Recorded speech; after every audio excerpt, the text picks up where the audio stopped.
Защо е хубаво да започнете да работите за себе си възможно най-скоро? Искам да ви разкажа много от нещата, които научих, работейки за себе си, изграждайки собствен бизнес през опита, който имам. Разбира се, той не е много голям, но вече от 4 години се занимавам с това да изградя собствен бизнес напълно онлайн и научих толкова много неща, промених себе си, промених мисленето си. Затова сега искам да ви разкажа за някои от нещата, които научих. Предполагам, че ще има и следващи видеа, така че това е първото. Когато започвах, бях много притеснителна и много ми пукаше за мнението на хората, нещо, което успях да преодолея изключително трудно, просто мнението на хората. Запомнете, каквото и да правите, винаги ще има хора, които няма да ви харесват и няма да са съгласни с това, което вие правите. Каквито и действия да вземате, каквито и решения да имате. Все ще се намери един човек, който да не е съгласен с това. И няма смисъл да угаждате на всеки. Угодите на себе си, правете нещата, които вие искате, защото вие ще живеете вашия живот.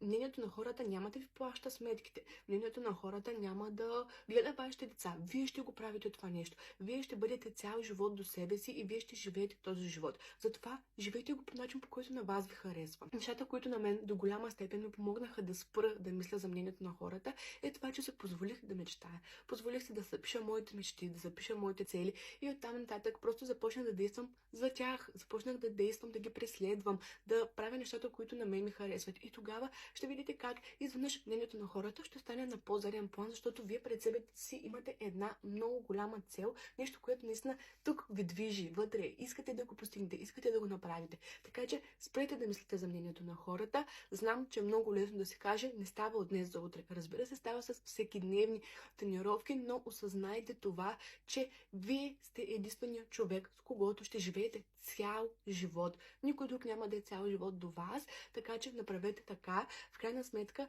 нещата, които правите, живота, който ще живеете, да се е струвал и да е напълно спрямо това, което ви удовлетворява.